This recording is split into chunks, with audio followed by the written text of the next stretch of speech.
Call this meeting to order. It's 6:02 according to the official clock up here. This is the Weber County Commission meeting, and we're holding it today in the offices of South Ogden City at 3950 Adams Avenue in South Ogden. We thank South Ogden City for hosting us. It's very nice of them for them to do this. We move these meetings around occasionally and put them in the evening so people have a chance to come to our commission meetings. Traditionally, we hold them at 10 in the morning on a Tuesday morning, and a lot of people can't attend it.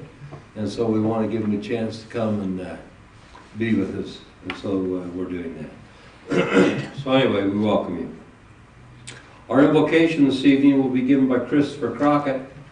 Our Pledge of Allegiance will be given by McCarty Frohr, who is a mean pioneer girl. I rode in a parade with her in a wagon this last summer, and she did a heck of a job. So she'll give our pledge, and then our thought of the day will be given by Commissioner Harvey. We'll go to that point. So, Mr. Crockett. Our Father in heaven, we are grateful to be gathered together in this meeting tonight to discuss important issues that are happening throughout this community. We are grateful for the members of this community, and we are grateful for the leaders who are elected leaders who take on difficult issues. We ask that thy Spirit will be with us, that we will be able to address these issues. We ask that thou will help us go throughout this coming week and find ways that we can help other members of our community to be kinder and to find ways to serve. We love you so very much, dear Heavenly Father, and we ask for these things in the name of Jesus Christ. Amen. Amen. McCarty, come on up. Yeah, thank you, ma'am.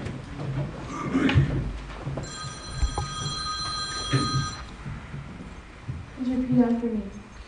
I pledge allegiance to the flag of the United States of America and to the republic for which it stands, one nation under God, indivisible, with liberty and justice for all.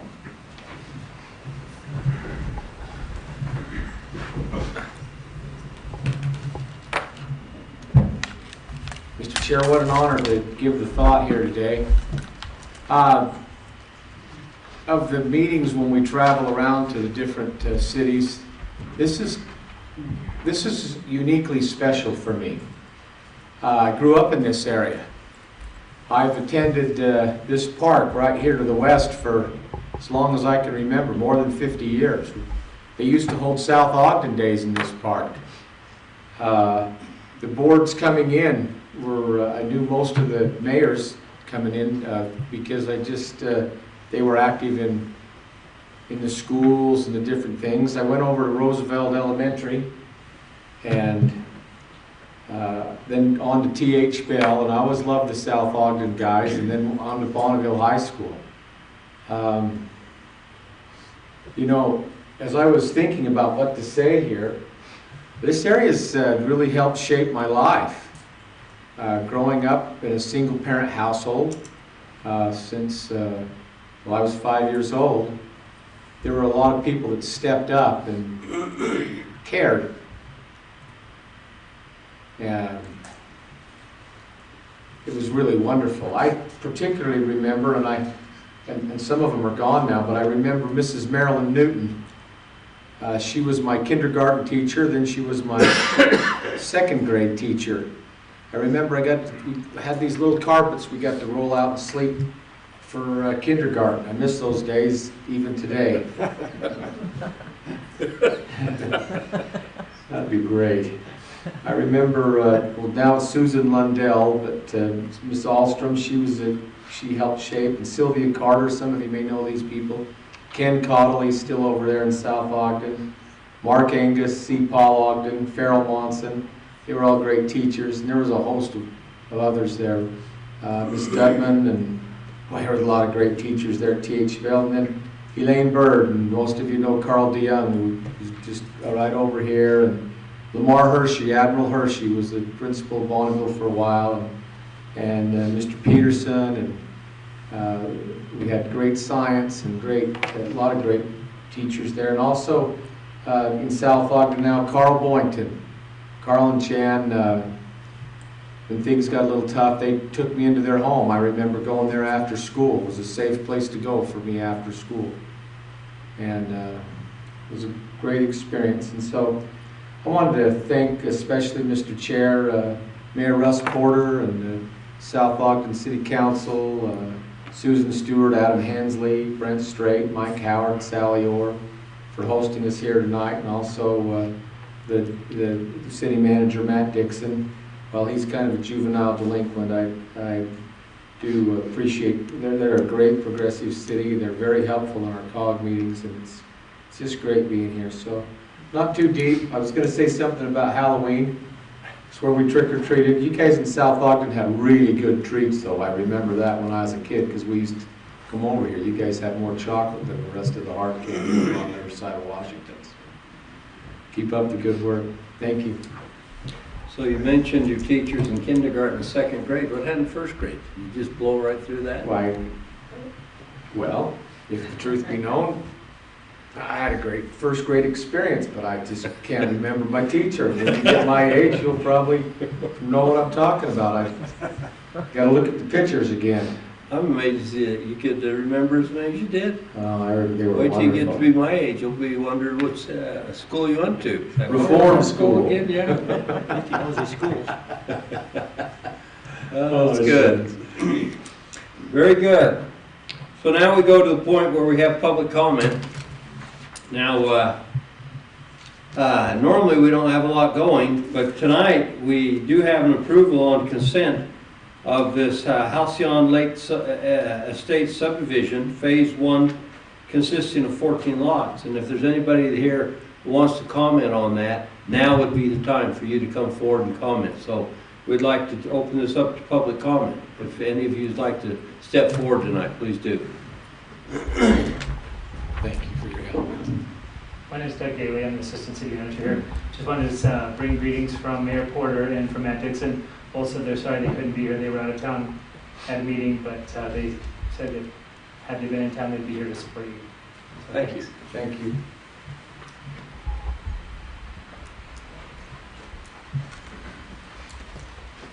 Hi there, Commissioners. Oscar Mata. Sorry, Oscar Mata. I'm not here to speak about the proposal, so I hope it's okay. I'm here to talk about Prop 3 and so I was one of the founders of Weber County Forward that put that proposition on the ballot, and I just wanted to talk and say just how I was disappointed to see in the paper that two of you were against it. I think the reasons were not valid, and I think it showed that there was a self-interest over public interest in terms of the support or the lack of support of this proposition. And I think Weber residents deserve a study and a form, because we as residents deserve the best form of county government available to us. And no one sitting behind there or myself know what form is the best form for Weber County. The only way we can do that is with a study. I also want to talk about the barriers that has been set in place for Weber County Forward from the very beginning, whether it was changing the number of signatures or the dates, or the argument that Ricky Hatch decided to draw the name out of a hat on who could write the for argument. And luckily the gal that was selected to write the for argument was one who didn't know what Proposition 3 was even about. But luckily she came to us and we were able to provide her resources. But imagine if this person was not aware of it and didn't know of Weber County Forward and didn't reach out.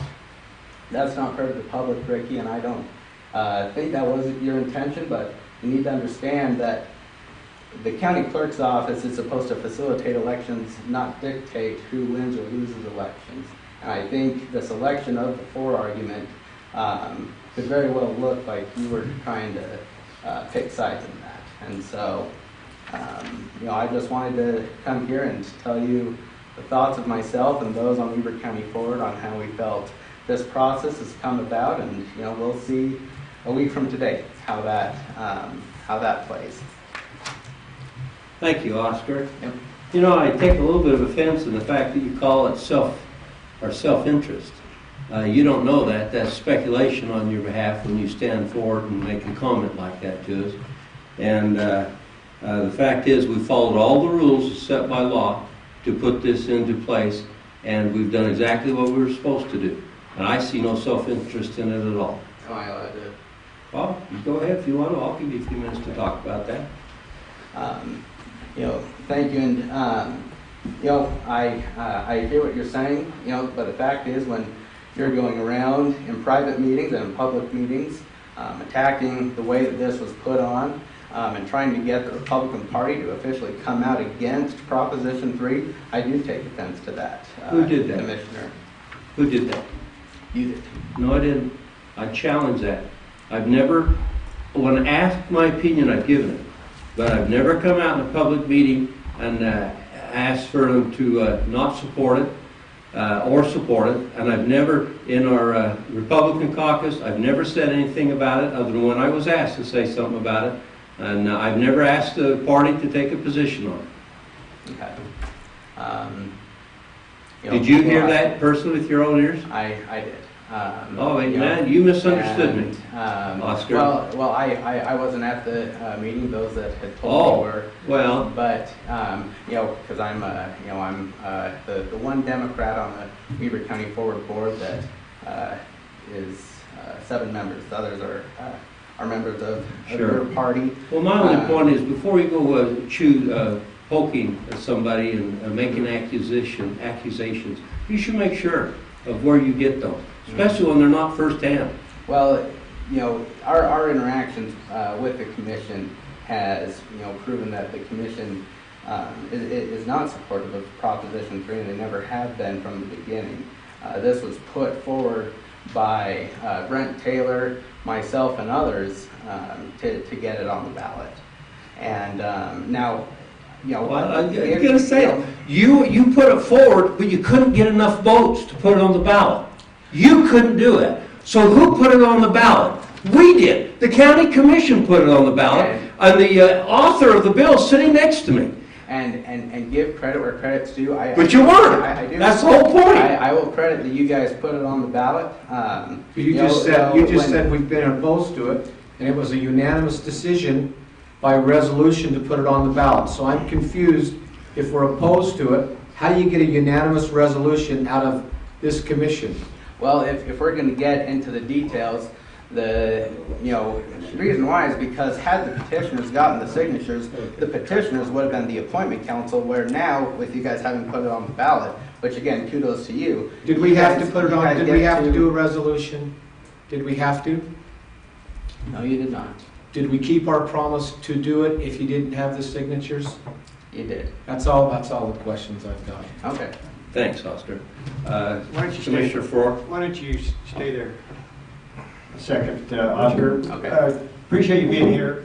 I know very well the hard work that you and several others have gone through to get this on the ballot, but, let's be clear that the 2 gentlemen sitting next to me, even though we may have different opinions in terms of this being on the ballot, they are totally in favor of the public voice being heard.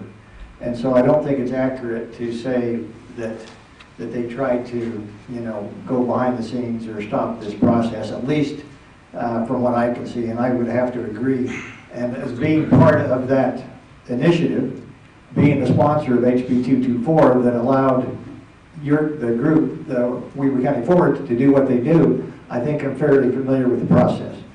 And everything that we've had discussions with this commission, with the 2 commissioners sitting next to me, have all been about, let's be transparent, which we are. Let's follow the statute, which we have to. And let's make sure that the community has the opportunity to have their voice heard. And so with those 3 principles, I would say that even though we may disagree on exactly where this starts and where it ends, we're on board 100% with letting the public have their voice. And we will abide by that decision, whatever it is, a week from today, Oscar. And again, I appreciate your work. I appreciate the work of the people that have been involved with Weber County Forward. I think that their motives were pure, just like the motives been pure with the two commissioners sitting next to me. Obviously, when they voted, these two gentlemen voted to put it on the ballot, which they didn't have to.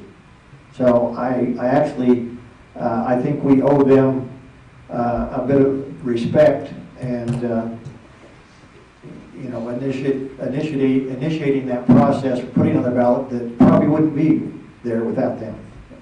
So. You know, and thank you for that, Commissioner. You know, and in terms of stopping or, you know, slowing down the process, you know, I apologize if I made it seem that the commissioners were doing that. My disappointment was where that the commissioners came out against it. I feel like a study is needed and that a study is the only way to serve the public and show that there's not self-interest. My issue in terms of the barriers we face, the number of signatures, the date being changed on us, and the argument was more directed to the county clerk's office. So my apologies to Commissioner Jenkins and Commissioner Harvey if you guys were under the impression that I was saying you guys had been working to stop it. That is not, you know, under your guys' commission. It is under County Clerk Ricky Hatch. What I was saying was I was disappointed just reading the article that you guys weren't supporting it, and that I think it showed, or I think it looks to voters that you guys are, you know, more focused on self-interest rather than public interest. So I would encourage, you know, you guys supporting it, and you know, Thanks, thank you, Oscar. everybody. I appreciate it. Thank you, Oscar. Sorry if I raised my voice. Very good. Prop 3 is a heated issue, and I appreciate Yeah. everyone's involvement on both sides. Absolutely, Oscar. Name and address, Terry please. Wynn, Ogden, Utah. Thanks. Like I said, I'm here kind of to talk Prop 3 as well. And one of the things I was very excited when Major Brent Taylor went ahead and brought about the idea that maybe we should look at this in Weber County. I'm excited at looking at a study. I'm not trying to get you guys out of your job. I just think that we should have the best possible government that we could have in Weber County. One of the things the only thing that did concern me was when I saw the pamphlet. I went like, and I asked Mr. Boyer last night about it. I said, did you hit the bold all the time or what? And he said, yeah, I did. And he said, nobody stopped me. And so I'm kind of like, you know, if I'm going to do a marathon and the guy gets 4 lengths ahead of me, then I don't feel comfortable with that. And that's kind of what I'm looking at here is the way the pamphlet was structured concerned me. I would hope that would never happen again. You know, if we're going to take 2 sides of an argument, that we keep them equal. They look the same on the pamphlet because county taxpayers are paying for it. So that's kind of where I'm at. Again, I appreciate you guys giving the citizens of Weber County the opportunity to do this because again, I you know, like I said, there was a lot of discussion over whether or not the bill was good and that nobody had read it. And I'm going like, well, how could it get through if nobody read it? That wouldn't make any sense. So again, I appreciate you doing it. And like I said, again, kudos to you for being willing to let this go forward. Okay? Thanks again. Thank you. Thank you. Mr. Chair, if I could respond. Yeah, please. Ricky? In regards to the holding, that's an excellent question, and last week I reached out to the Lieutenant Governor's office, who also puts together information pamphlets for on a statewide basis. And I said, we've had some complaints about the amount of bolding on one side and the use of bullets and all caps on the other side, and just curious, is this proper? Should I have toned things down or should I have let them go through? Lieutenant Governor's office replied to me and said, you do not have the authority, nor do we, to alter these types of literary tools that are used, bolding, bullets, all caps, italics, underline. We do not, the state law does not allow us to alter these.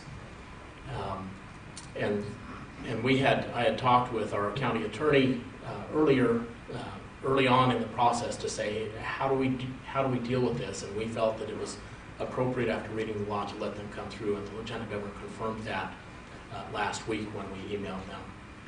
As far as placing barriers, as far as who the sponsors were, again, I spoke before Mr. Mata even submitted his name. We had sent 50,000 emails out to county residents seeking for citizens who would be interested in submitting an argument. I received 7 people who said they would like to submit an argument for, and a couple that said they'd like to submit an argument against. But early on in the process, as soon as we got 2 or 3, I went to our county attorney and said, "What do you think? How do we choose who writes the argument?" Because if I took my own judgment, I could maybe pick somebody who I thought would do a really good job for one argument, and maybe someone who did a really bad job for another. And we talked that through, and originally we said, let's do it, the first people who submitted an argument on each side, let's go with that and let them submit those arguments. And then I started thinking, well, some people don't check their email every day, or maybe they were working or unavailable. And so we talked again and decided a random drawing would be good, would be the most appropriate way to ensure that any bias that I might have or any judgment or lack thereof would be negated, and that it would be an objective decision. And it was at that point that we created a random number generator, and in the presence of my assistant Fatima, I explained to her how that worked, and we ran it, and that was how the sponsor's name was selected. That day, I emailed all of the people who had submitted requests and provided each of their email addresses to the other and said, okay, this Angelica Spey is the sponsor who was selected. I encourage you to work together and come up with the argument. But as far as the official sponsor, Angelica is the person that I'd work with, and on the against side, Gary Boyer was the one that I chose to work with. And so that was just a little bit of additional information on that. Thank you. Can I ask one quick question? Sure. And it's come up several times. Whenever that's been mentioned about that there was a request emailed out, what list is that driven from, and how do you get on with this? Excellent question. It was state law says if the county has an email, we've got to send out notice. So we sent out the notice. We also put it on the website. The list of 50,000 emails was through our voter registration database. It was voters who have provided their emails on the back of the envelope when they sent it in, or on a registration form, and so we collect those. And we rarely use that list, almost never. But we felt with the law, the way the law read, we felt, well, we're in possession of those emails, and we probably should follow the law and use those. So if you voted, you had the chance to put your name on the list. Very good. All right. I see nobody else standing up, so oops. I was just about to move on. Go ahead. State your name, please. Craig Hunt. I reside in West Weber at 4054 West, 1700 South. And I'm here I have some concerns with the development that's going on out there where I'm at. I don't know if you guys have a plot map. I couldn't get my printer to print the whole plot map that I'm trying to discuss with you. And Commissioner Harvey, I appreciate your thoughts on that you said about South Ogden.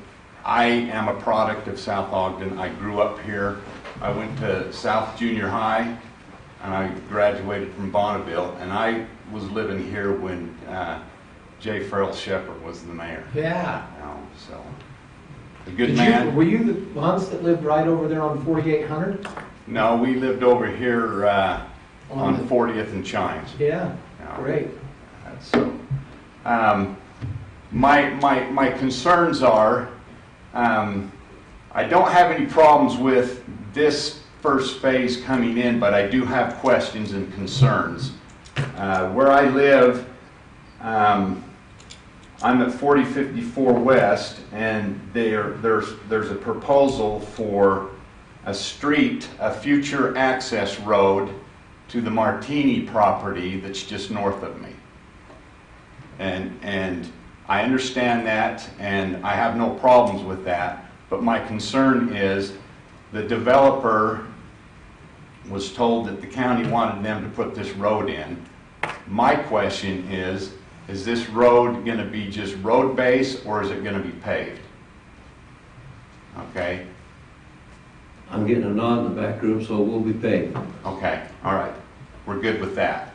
Now, when the subcontractor was putting in the secondary water system, it came right across, in front of my house and several of the other neighbors' house, and he said that this was going to be put in for the subdivision, and the two past meetings that I've been to, according to the developers, this water would be available to those who are there where the water was put in, the line was put in, and the subcontractor that was putting it in, and I'm trying to get verification on this, that in order to hook up to this secondary water, you have to give them, Hooper Water is the one that's going to be supplying the pressurized system. He said they want a half a share of water, and I've been told different prices on the hookup fee is anywhere from $7,000 to $8,000. Anybody know anything about that? Sean, you don't have any knowledge of that? I don't. That would be a question for Hooper Water. Exactly, unfortunately, that's. Yeah. Yeah, so Okay. that's, we don't have any control of Hooper Water's, their own district. Although, Okay, when they came to Plain City, we fell onto the same type of deal you did there. I had to give up so many shares to get on, and then I had to pay a connection fee. okay, And that's, I've got the same thing happened to me in West Haven. okay, understandable. But the neighbors that I've talked to so far are not interested in it because of the price that we've been told to hook up to this. So what I'm trying to get answered now is if none of us want to hook up to this water, we all have secondary water that we use to water our lawns with. And that's a ditch that comes down between the Martinis property that's north of us and Casey Day's property, which has been purchased by the developers. I've been out looking at what they've been doing, and if none of us want to hook up to this water, this irrigation water comes down from the Martinis, and then it comes to a junction box that turns east to the rest of us in the subdivision. And then when we're done with the water, there's going to be wastewater in the ditch that is turned down just west of the property where we're at, and it flows to the south. My question is, if they're developing this property, I haven't seen any signs that they're making provisions to put in a pipe for this drain water to go into. So, Wastewater. yeah. And my concern is, what do we do with the wastewater that's in the ditch when we're done? Because the water that feeds our subdivision is up on 12th Street, and we're on 1700 South. So you got a lot of water. We try and use as much as we can, Sure. but there's going to be wastewater, and my concern is if that water doesn't go anywhere and sits in the ditch, it causes damage to the ditch. Sure. That's a great question to ask, and we'll have our engineering department look into that. Okay. I appreciate you coming bringing that to our attention. So, question, Yes. Mr. John, are you Let me pull your mic down. Thank you. Is your house kind of on a dead end? Yeah. Okay, I'm looking at it right now. If you look at where the 4075 West Street is proposed or is going to be put in, my property is just east of that. Got it. And I've been there for 19 years, and the developer or the owner that had it before, she didn't do anything with the property, and the weeds would grow like crazy. Sure. But if there's pavement that's going to be put in, it's not a problem. Okay? Mr. Chair? You bet. Commissioner Ford? I think it's appropriate that we concentrate on the issue at hand, which is phase one. Keep in mind, phase two will deal with all the questions you just talked about. Phase two goes before planning sometime in November. You'll have an opportunity to be heard at the planning commission meeting November, probably December as well. So Okay, your comments, I would suggest, would go to the planning commission when they actually look at phase 2. okay. So the question is, the first 2 meetings, we had sufficient notice about those meetings. I found out about this meeting this morning. And there was nothing said to us about this meeting taking place today. Well, it was noticed. I think it was in the paper. In the paper. I don't get the paper, Yeah. you know, I don't take it. You know, and thankful I've got good neighbors that said that it was here. Well, you'll So- receive notice when the issues that you just brought before the commission will be discussed in planning commission, I know, beginning. And if you have a question, I would call our planning commission and tell them that you would like a copy of the agendas. And also, Mr. Hunt, if you'll see it right after, or somehow if I can get your email address, I can make sure you're added to the communications. We won't All right. bombard you every day, but every couple of weeks, That's fine. different things. Well, and we will make sure that our planning and zoning folks address this issue. We Okay. appreciate you bringing it I up. appreciate your Yeah, that's time. good, that's a good point. Sean may, These guys in planning, most of them weren't farmers, Sean may have a, so they don't understand wastewater. Commissioners, just a comment on the notice. For the planning commission meetings, property owners within 500 feet of the proposed development will receive a notice in the mail. We also post all of those meetings to the state public notice website. They're listed on the county's website. They are also on the county's Mirati website. And if anyone wants to sign up for the Mirati website, they can actually follow this project, and anytime anything is added or happens, they will get an email that will tell them exactly what's going on. Would you mind getting some emails from the people? who have Absolutely. some- There may be a few out there in the audience that have questions about this, and if you just see Mr. Wilkinson, he's the director of the department, and he'll follow through. And we've got some paper right here, Sean. In case Fantastic. you need a pen? I've got one. Okay. Thank you. He's a department head, he understands what having a pen. One last comment.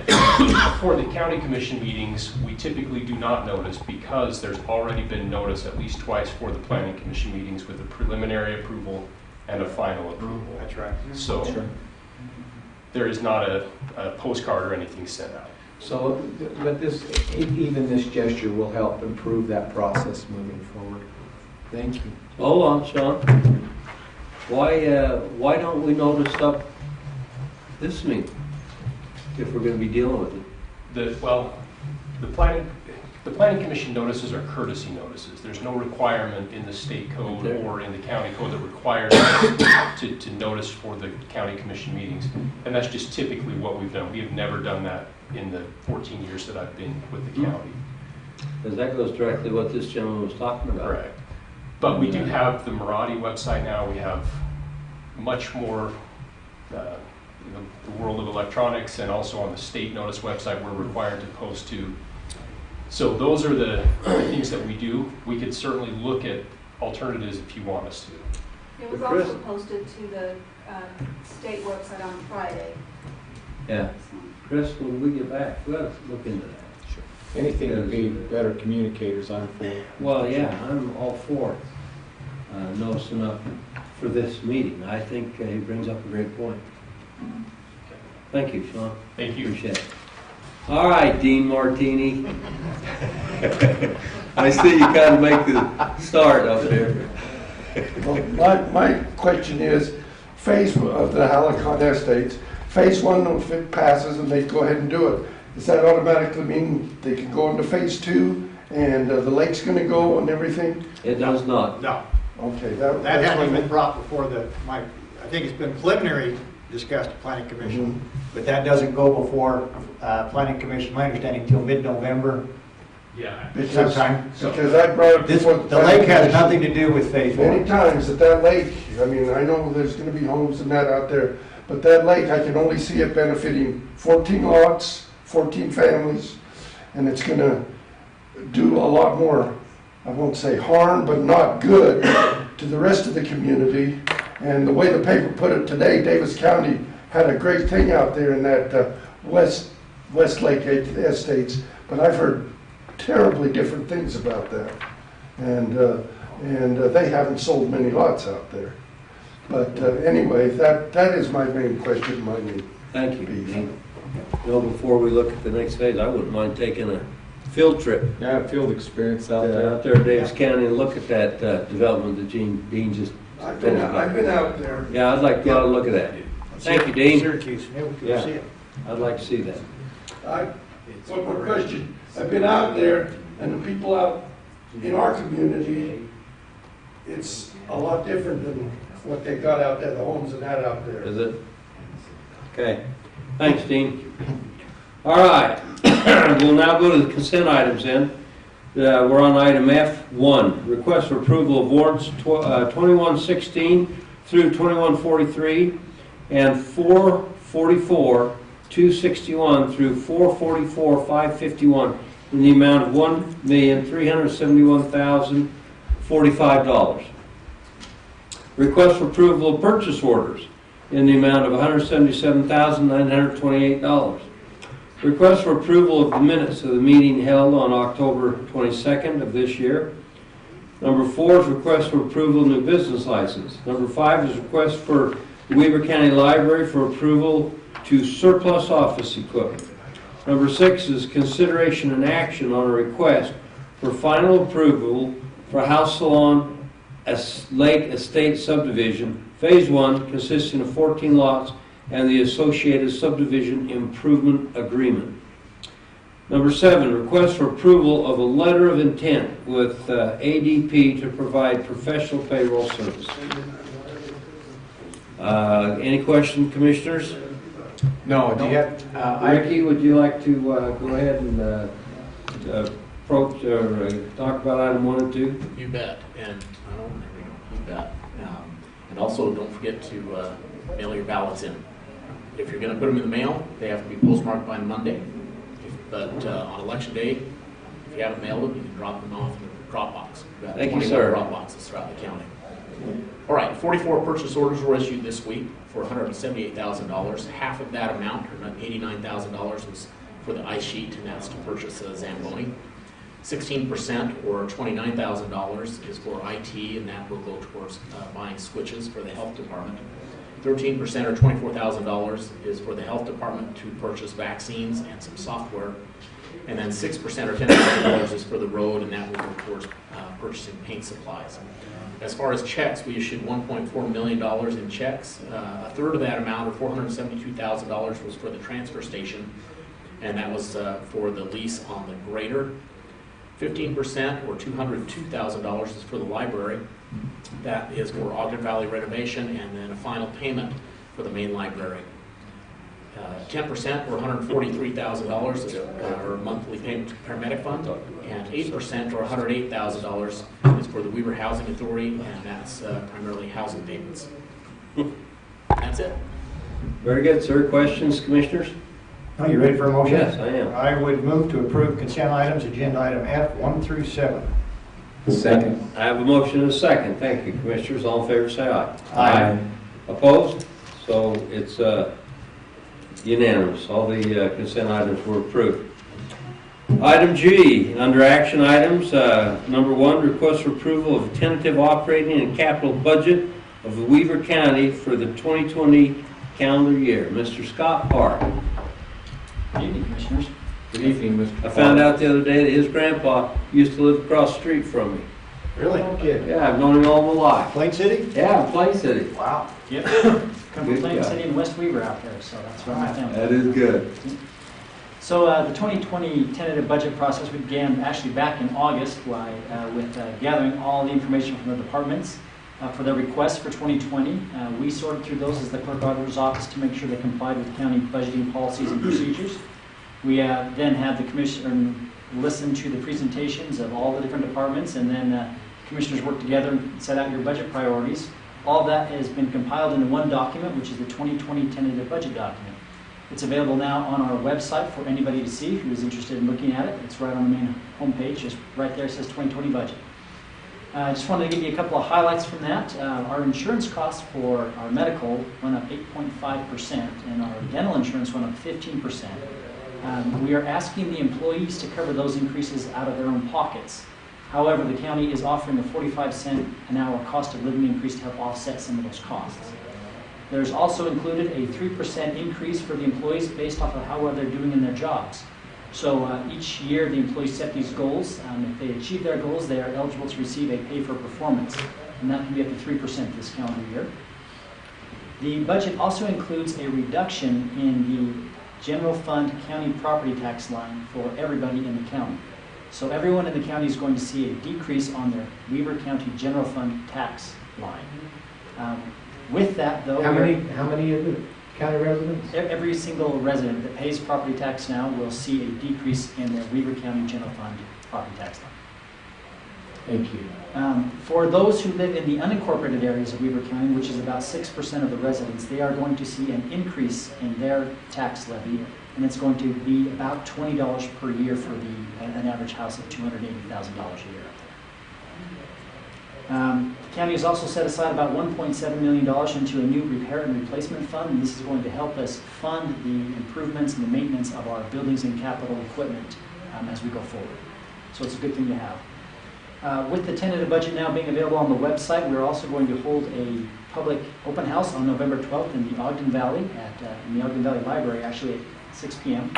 We're going to hold another one on November 18th in the Plain City Hall at 6 p.m.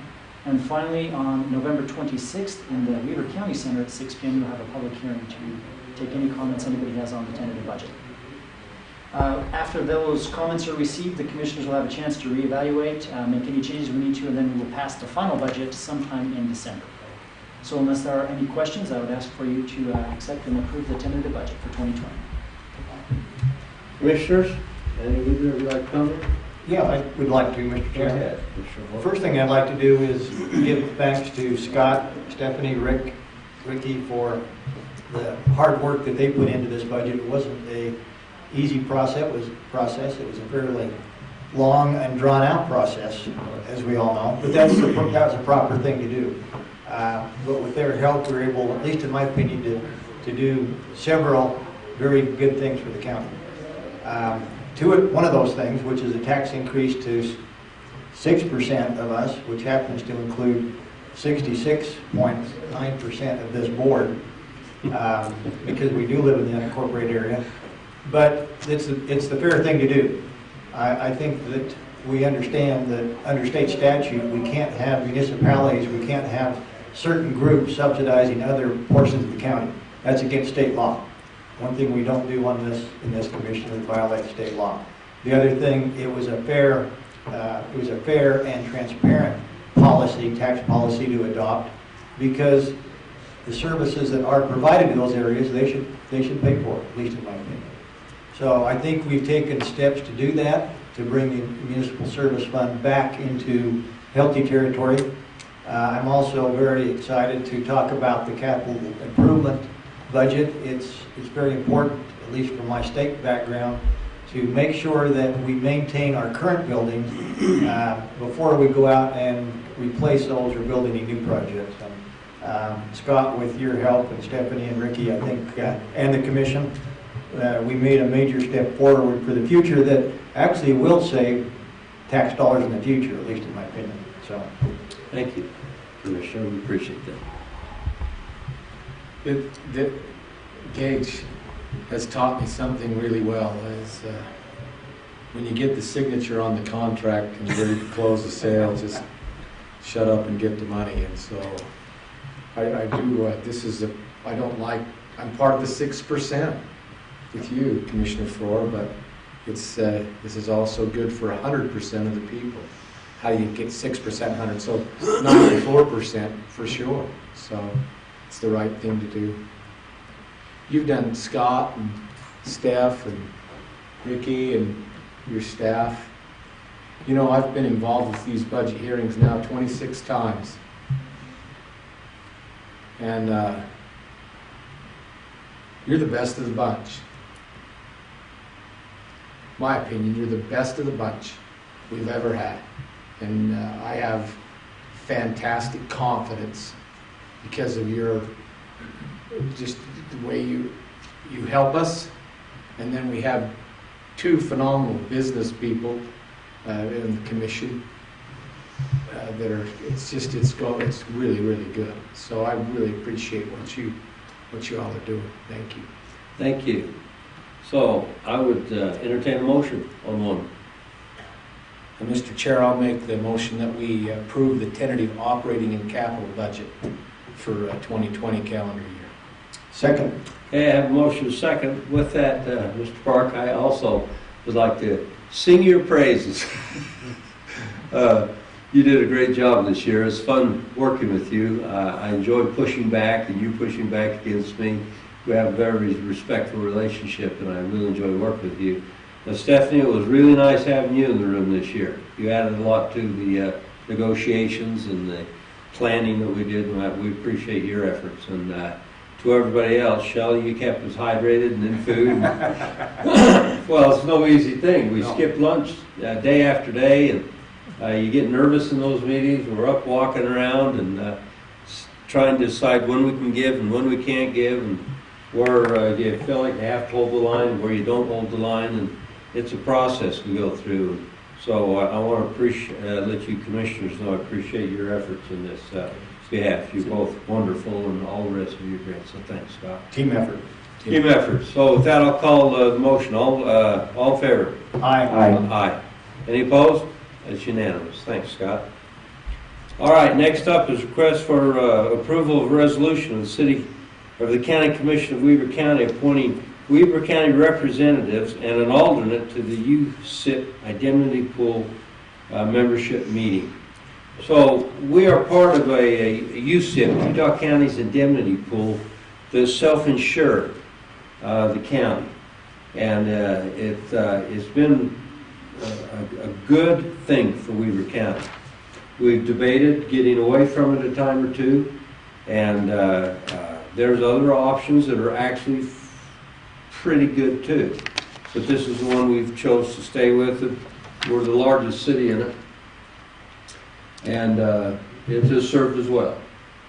So I just want to say that I've enjoyed serving on it. So resolution 57 appoints myself as the representative and Jim Harvey as the alternate representative. So any comments on that? You want to have Chris talk about it? Chris, do you want to talk about that? You actually are on that board or on the legal, what do you call it? I serve on the litigation management committee. Yes. But no, you summed it up well, so nothing further. Very good. So, Mr. Chair, you ready for a motion? Yes, I am. I would make the motion. Do we have a number on that? Yes. 57. 57. Pass resolution 57 to appoint Commissioner Jenkins as the appointed official and Commissioner Harvey as the alternate representative. And I know that Commissioner Jenkins has done a great job in the past and will continue to do that. Thank you. Second. Motion is second. Fatima? Commissioner Harvey? Aye. Commissioner Farrar? Aye. Chair Jenkins? Aye. Thank you very much. Very good. Next item is request for approval of a contract binding between Weber County and Craig J. Bryan for expert witness services for a criminal case. Mr. Crockett. Thank you, Commissioner. This is a request from our prosecutors to enter into a contract with an expert witness to assist in a murder trial, an upcoming murder trial. Dr. Bryan he has received a PhD in psychology. He is a professor at the University of Utah. This is a 5-year contract. It allows for up to $10,000 in reimbursement for expenses that have incurred. Anything above that would have to require a written amendment to the contract. We are bringing this forward for your consideration and propose that it be approved. Any questions, commissioners? Unfortunately, when you run the courts, we do this. This is what we do. We have to do it. Very good. I'm open for a motion. Motion to approve the contract between Weber County and Craig J. Bryan for expert witness services for criminal cases. Second. I have a motion is second. All in favor, say aye. Aye. Aye. So that's unanimous. Thank you. Item number 4, request for approval of contract binding between Weber County and Utah Cutting Horse Association, for the UCHA Futurity and Age event. I can take that, Mr. Chair. Well, I was wanting Duncan to take this. His name's on here, and I wanted to see how the goose hunt was this morning. I had to drive by and see him with a boat in his truck coming home from hunting early. Really? And I thought, well, I wonder how they did. Well, you must have been really early. I was pretty early. Because All right. I was out at the fairgrounds today, bright and early, and he was there. I stopped at the back. We have the Utah Cutting Horse Association, which is this contract here. They came in. This is a wonderful contract. It's a 10-day contract that and these people come in, and our RV park is full, and they also rent hotels. Normally, when I was out there, the trainers would stay out there, and then the owners would come in and stay in the hotels. It's a lot of good restaurant and business here. It's good to have the UCHA back. I checked in on them, and they're really, really happy. I would encourage the public and you commissioners to have another little field experience before Saturday. Go out 8, 9 o'clock in the morning, and I wouldn't go too late because it depends on the number of sets they have, but it's a great event. It's really fascinating to watch those horses select cows out of the bunch. How they tend to bunch up, wild cows do, and it's boy, they've done our guys have done a great job. So this is just a contract to approve that event that's going on right now. And I'd have to welcome any questions. Any questions, anybody? Commissioner? No, I look forward to trying to make it out there the next couple of days to. That's why we've been so busy. Cutting horses, something that I've always respected. I've known a couple of my day and been in a couple of events like that. It's an athlete on both the rider and the horse. Amazing horses. Yeah. So Commissioner Harvey, was that a motion? I'll make the motion. We approve the contract by between Weber County and the UCHA, or Utah Cutting Horse Association, for the Futurity and Aged event. I'll second that. Very good. I have a motion and a second. All in favor, say aye. Aye. Aye. It is unanimous. All right, item 5 is the approval of contract by and between Weber County and Runbeck Election Services Incorporated for purchase of election mail processing equipment. Wow, that's a mouthful. Ricky Hatch. Yes, sir. This is an agreement to purchase some equipment. Next year, we anticipate processing approximately 150,000 ballots in the year. And that's a lot of paper and a lot of envelopes that you need to slice open and a lot of signatures you need to verify. And this equipment will allow us to be much more efficient in the beginning portion of that process, which is opening the envelope, scanning the outside of the envelope, making sure it doesn't have 2 ballots inside a single envelope, and various other things. So this is another example of innovation. This piece of equipment we approved in the budget for 2019. So it's been approved, and this equipment will be paid for primarily out of HAVA funds, Help America Vote Act funds that came through a grant through the federal government and have been distributed to the state of Utah and then down to the county. So actually, this will save the county basically is able to purchase this equipment with those funds. Very good. So these funds will be reimbursed to us after we purchase it. That's correct. Very good. Any questions, commissioners? I'm open for a motion. Mr. Chair, I would move to approve the contract between Weber County and Runbeck Election Services for the purchase of election mail processing equipment. And a comment with that, if I might. Yes, please.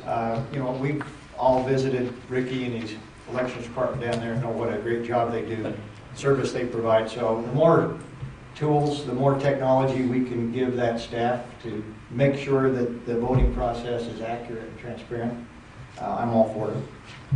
Very good. I have a motion. I'll second that, and second the comment. Very good. I have a motion and a second.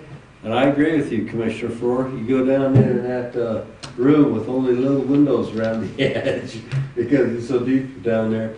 It does get a little dark and dingy at times, but man, Ryan and those guys do a great job. They do a great job. All right, all in favor say aye. Aye. Aye. That is approved. Number 8, Commissioner comments. Commissioners, now's your chance. Not going to say anything, either of you? fun to be here in South Ogden. And just FYI, I spent a little time in South Ogden as a kid. Went to South Junior for, Huh? yeah. No kidding. Yeah, so a lot of those people that you mentioned, I know very well. In fact, I used to, since you brought up trick or treating, I used to trick or treat all through this area. Yeah. And you're right. I did People are never, generous. I did never know that you went to a couple of years to South Ogden. Yeah, South Junior High. You and Commissioner Jenkins always talk about the Weber High School. Well, I made the move to the right side when it became high school, but which was Weaver, but. Huh, interesting. That is interesting, isn't it? So I assume you went to Bonneville? Of course. Of course. Okay. Well, I will say this, Commissioner Frohr, if for no other reason to move out there is to find your intended, you did good. That worked out very well. Well, there you go. Well, very good. How about a motion to adjourn? So move. Second? Motion second to adjourn. All in favor, say aye. Aye. We're adjourned. Thank you for coming today, folks. Doug, thanks for being a great host. Yes, Yeah, thanks. appreciate I hope that. you enjoyed the dinner.